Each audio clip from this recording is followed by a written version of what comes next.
Time for another Teen Titans Tuesday. This time filled with bad insults, rampages, tacked on morals, truth, justice, and the American way.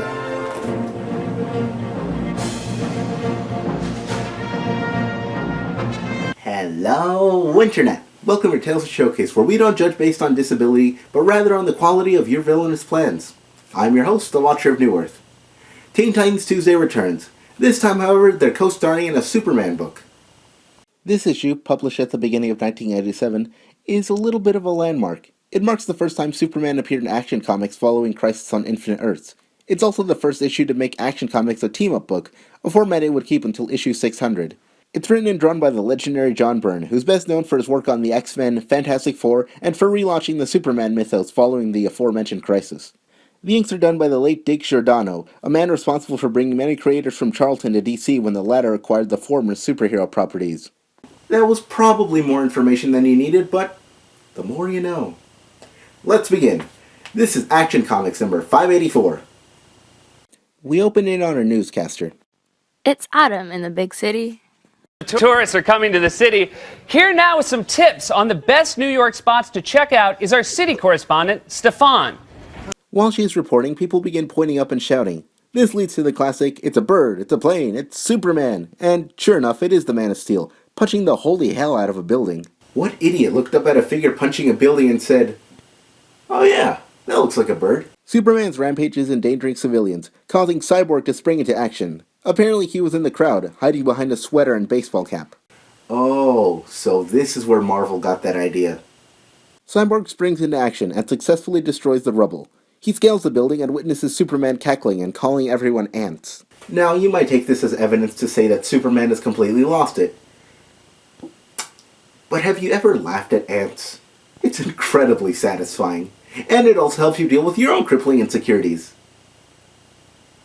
Cyborg gets Superman's attention by throwing a piece of metal at him. Supes does not take it well. He charges Cyborg and promptly rips his robotic arm off. Cyborg, quickly realizing that if he doesn't do anything he's a dead man, shoots a laser at Superman's eyes. Supes responds to this by knocking away one of his legs and calling Cyborg an animal. I mean, sure, knocking down buildings, endangering civilians, literally tearing off someone's limbs, that's one thing. But shining a bright light into someone's eyes? You might have crossed the line, Cyborg. Superman chucks Cyborg off the building. However, he's able to save himself and call in backup. Back at Titan's Tower, Wonder Girl and Changeling get Cyborg's distress call and spring into action. They confront Superman and they put up a decent fight considering how outpowered they are. Superman, meanwhile, complains that these two aren't really a challenge and are simply inferior creatures. Now that's just racist.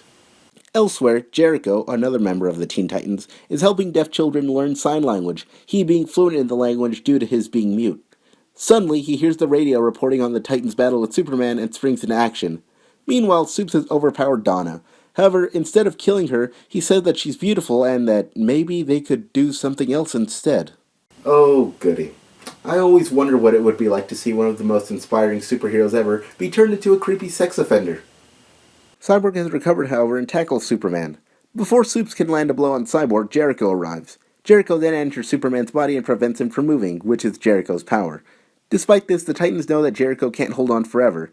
They try to decide what to do with him, but suddenly a man arrives and claims that he's Superman. And I'm the Blue Beetle. The Titans, however, seem to buy his story. Superman then elaborates on how this happened. Apparently, he was called to the house of David Gunderson in order to help create a pollution-free source of energy.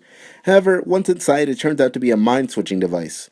The Titans are able to switch them back, and Superman lectures Gunderson about his disability not being his legs, but rather his mind. Oh yeah, did I mention that Gunderson uses crutches? This moral is just so out of left field.